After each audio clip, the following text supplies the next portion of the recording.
से एक सफेद एम्बेसडर में बैठकर ये सारे आतंकवादी इस सड़क से आए थे। एक आतंकवादी जो कि ह्यूमन बॉम्ब था वो वहां पर गया और उसने अपने आप को एक्सप्लोड कर लिया। उस समय ये एनकाउंटर चल रहा था, उस समय हमारी जी न्यूज की टीम भी ठीक इसी जगह पर मौजूद थी।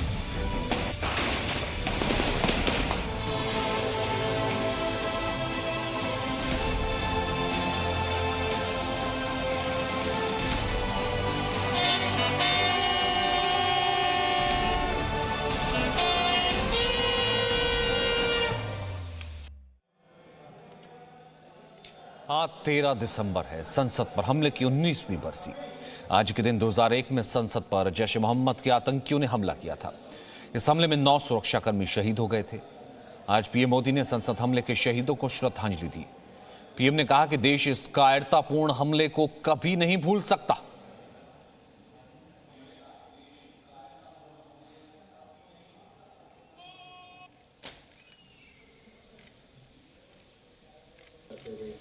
उनकी शहादत पर गर्व है। उन सभी शहीदों को हम शहीदों को सलामी देंगे। सलामी।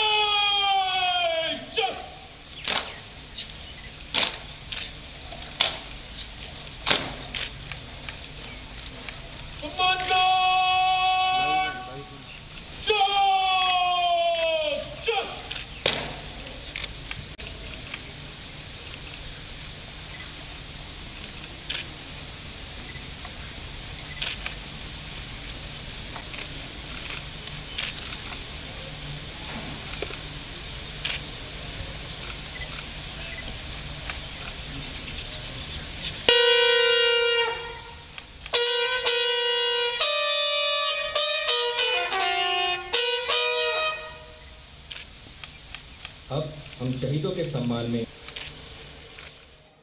आज से 19 वर्ष पहले देश की सबसे सुरक्षित समझी जाने वाली इमारत संसद भवन पर एक बड़ा आतंकवादी हमला हुआ था। 13 दिसंबर 2001 को भारतीय संसद पर 5 आतंकवादियों ने हमला कर दिया था। इस हमले के वक्त संसद में देश के तत्कालीन गृहमंत्री लालकृष्ण आडवाणी समेत 100 से ज्यादा सांसद और मंत्री मौजूद थे। जब यह हमला हुआ तब खुद जी न्यूज के editor in chief Sudhir Chaudhary संसद भवन में मौजूद थे। उन्होंने देखा कि किस तरह संसद कैंपस में तैनात जवानों ने बहादुरी के साथ आतंकियों का मुकाबला किया।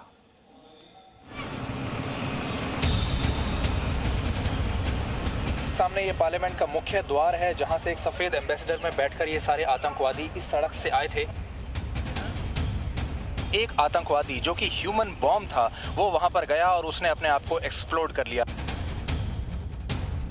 जो आतंकवादी आए थे वो अपने साथ काफी बड़ी मात्रा में एक्सप्लोसिव लेकर आए थे। गेट नंबर 1 के आसपास यहाँ पर एक एनकाउंटर हुआ। जिस समय ये एनकाउंटर चल रहा था उस समय हमारी जी न्यूज की टीम भी ठीक इसी जगह पर मौजूद थी।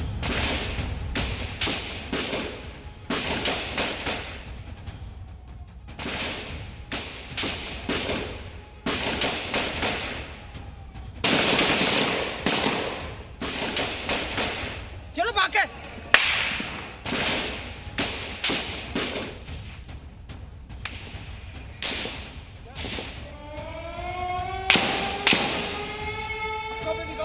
19 साल पहले लोकतंत्र पर सबसे बड़े हमले की ये वो तस्वीर थी जिस पर यकीन करना मुश्किल था।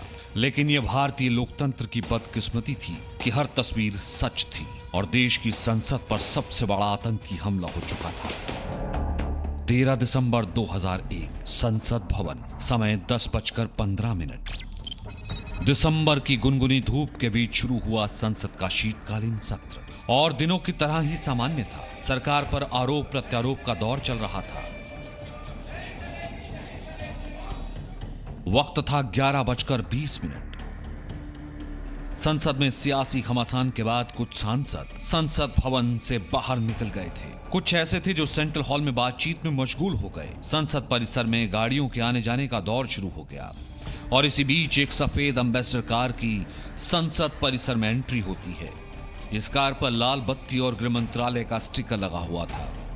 संसद में मौजूद सुरक्षाकर्मी अब तक इस बात को लेकर के बेखबर थे कि इस गाड़ी में सवार 5 आतंकवादी संसद को बंधक बनाने के इरादे से आगे बढ़ रहे हैं। ये जो आप देख रहे हैं सामने, ये पार्लियामेंट का मुख्य द्वार है, जहां से एक सफ़ेद एम्बेसडर में बैठकर ये सारे आतंकवादी इस सड़क से इस तरह से आए थे और इसके बाद इन्होंने यहाँ से इस तरह से ये गाड़ी वहाँ पर मुड़ी।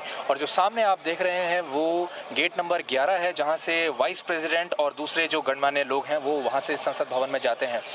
जब वो अपनी गाड़ी लेकर वहाँ पर गए तो उनको वहाँ पर रोका गया। 5 लोग थे गाड़ी के अंदर, जिसमें से उसके बाद वो ब्रेकअप हुए। 3 लोग पीछे उस तरफ चले गए और 2 लोग वो वहाँ से निकलकर इस तरफ भागे, जहाँ पर उसके बाद उन्हें दोबारा यहाँ रोकने की कोशिश की गई। ये जो आप देख रहे हैं गेट नंबर 1 के आसपास यहाँ पर एक एनकाउंटर हुआ, उनको रोकने की कोशिश की गई। 11:30। इस दौरान उपराष्ट्रपति कृष्णकांत संसद भवन से बाहर निकलने वाले थे, इसलिए उनकी गाड़ियों का काफिला गेट नंबर 11 पर खड़ा हो गया था। तभी आतंकवादियों की सफेद एम्बेसडर कार गेट नंबर 12 को पार करते हुए उपराष्ट्रपति के काफिले के पास जा पहुंची। गेट नंबर 11 पर उपराष्ट्रपति की सुरक्षा में खड़े सुरक्षा कर्मियों ने उन्हें रोकने की कोशिश की। उपराष्ट्रपति के काफिले में तैनात दिल्ली पुलिस के एसआई जीत राम ने एम्बेसडर कार को रोकने की कोशिश की। गाड़ी के अंदर, गाड़ी के अंदर कौन है? रुक जाओ, रुक जाओ। जीत राम की आवाज सुनकर संसद की सुरक्षा में तैनात सुरक्षाकर्मी जगदीश यादव आतंकवादियों की गाड़ी की तरफ भागे। जगदीश यादव आतंकवादियों को गाड़ी रोकने की चेतावनी देते हुए संसद के सभी दरवाजे बंद करने की सूचना देते हैं और इतने में ही आतंकवादी फायरिंग शुरू कर देते हैं।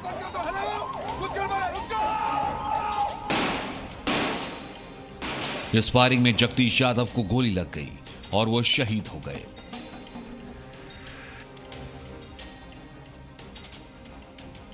जब फायरिंग शुरू हुई तब कई सांसदों को ऐसा लगा जैसे कोई संसद भवन के पास पटाखे चला रहा हो। उन्होंने कल्पना भी नहीं की थी कि संसद भवन पर आतंकवादी हमला हो गया है। 1 नंबर गेट से निकले तभी ऐसे पटाखे जैसी लड़ियों में आग लगती है, ऐसी आवाज तड़ातड़। हम लोग समझे थे कोई बंदरों को आगे, बंदरों की वजह से गोली चलाई जा रही है। फिर वो सीधे गोली चलाते हुए आ गए। जब सिक्योरिटी गार्ड की गोली लगी थी तो हम सीधे जाके मैं उसमें स्टेशन में अंदर घुस गए, साउथ के अंदर पार्किंग की तरफ वहां थे। फिर उसके बाद में गोलीबारी होती रही। लेकिन तब तक संसद की सुरक्षा में लगे गार्ड्स पूरी तरह सतर्क हो गए। सुरक्षा कर्मियों ने संसद को चारों तरफ से घेर लिया था। आतंकवादियों की गोलियों से हुए घायलों की जान बचाना भी सुरक्षा कर्मियों के लिए बड़ी चुनौती बनता रहा था। इस बीच आतंकवादियों की एक गोली मीडिया के कैमरामैन को लग गई। आतंकवादियों और सुरक्षा कर्मियों के बीच हो रही अंधाधुंध फायरिंग ने संसद से बाहर निकलने वाले सारे रास्तों को बंद कर दिया था। 11:36। इस वक्त तक सरकार में ऊपर से लेकर नीचे तक किसी को अंदाजा नहीं था कि संसद की सुरक्षा में बड़ी सेंध लग चुकी है। संसद परिसर में ताबड़तोड़ गोलियों की आवाज ने सुरक्षा कर्मियों में हड़कंप मचा दिया था। उस वक्त देश के गृह मंत्री लाल कृष्ण आडवाणी समेत करीब 100 से ज्यादा सांसद संसद भवन की मेन बिल्डिंग में ही मौजूद थे।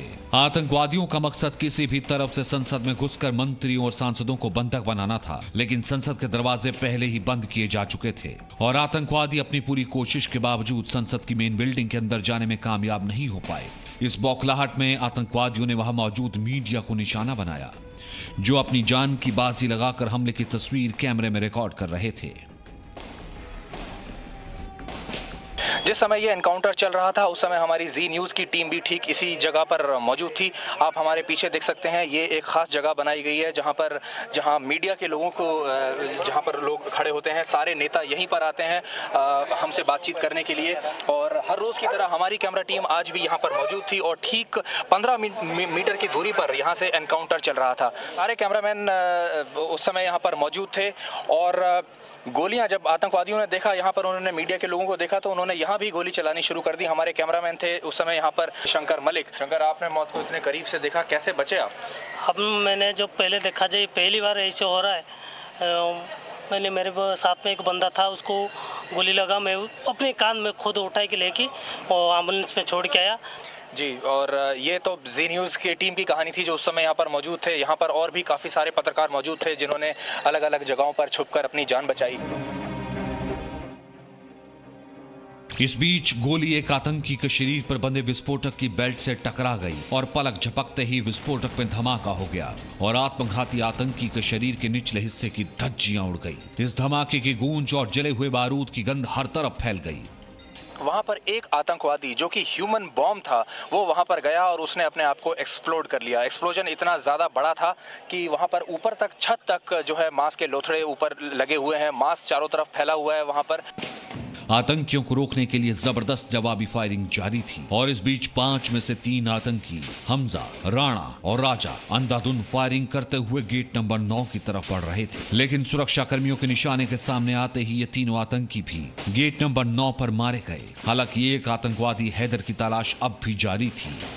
हैदर पूरे संसद भवन का चक्कर लगाते हुए उस गेट नंबर 5 तक पहुंच गया जिसका इस्तेमाल प्रधानमंत्री करते हैं, लेकिन वहां मौजूद सीआरपीएफ के एक जवान की बंदूक की निकली गोली से हैदर भी मारा जाता है। 5 आतंकियों के मारे जाने के बावजूद इस वक्त सुरक्षा कर्मियों को नहीं पता था कि आखिर संसद पर हमला किन आतंकियों ने किया है, कितने आतंकियों ने किया है। इसकी एक वजह यह भी थी कि मारे गए 5 आतंकियों ने जो हैंड ग्रेनेड चारों तरफ फेंके थे उनमें से कुछ आतंकियों के मारे जाने के बाद फटे। महज 45 मिनट के अंदर सभी आतंकियों के मारे जाने के बावजूद कोई रिस्क नहीं लेना चाहते थे सुरक्षाकर्मी। तब तक सुरक्षा बल के जवान संसद और आसपास के इलाके को बाहर से भी घेर चुके थे। गोलियों की आवाज, हैंड ग्रेनेड के धमाके की जगह अब एम्बुलेंस के सायरन ने ले ली थी। इस पूरे इलाके को पुलिस ने पूरी तरह से सील कर दिया। जैसा आप देख रहे हैं चारों तरफ सिक्योरिटी फोर्सेस, दिल्ली पुलिस यहाँ पर है, सीआरपीएफ यहाँ पर मौजूद है और ब्लैक कैट कमांडोज यहाँ पर मौजूद हैं। बसेस में से अब यहाँ पर एमपीज को इस तरह की बसेस से अब वापस सदन से उनके घरों को ले जाया जा रहा है और एक सोच ये है कि सांसदों का और मंत्रियों का अब यहाँ पर ज़्यादा देर खड़े रहना ठीक नहीं है। संसद पर हमले को नाकाम करने में करीब 45 मिनट लगे, लेकिन इन 45 मिनटों ने जो निशानी हमारे देश को दी वो आज भी मौजूद है। 5 आतंकियों को खत्म करने के बाद कुछ वक्त ये तय करने में लगा कि सारे आतंकी मारे गए हैं। इसके बाद एक एक करके बम निरोधी दस्ता, एनएसजी के कमांडो संसद भवन में पहुंचते हैं जो संसद परिसर में मिले जिंदा बमों को डिफ्यूज करने में जुट गए। तलाशी के दौरान आतंकियों के बैग से ज्यादा विस्फोटक के अलावा खाने पीने का सामान भी मिला। वो ज्यादा से ज्यादा वक्त तक संसद में रुकने के लिए तैयार होकर आए थे। आतंकियों का मकसद था कि हमले के दौरान सांसदों और मंत्रियों को बंधक बना लिया जाए, लेकिन ऐसा नहीं हो पाया। अब जांच एजेंसियों की नजर उस एम्बेसडर कार पर पड़ती है जिससे आतंकी आए थे। इस कार की जांच में पता चला कि आतंकी करीब 30 किलो आरडीएक्स लेकर संसद भवन में घुसे थे। इससे अंदाजा लगाया जा सकता है कि अगर आतंकी इस कार में विस्फोट करने में कामयाब हो जाते तो संसद की तस्वीर क्या होती। ब्यूरो रिपोर्ट, जी मीडिया।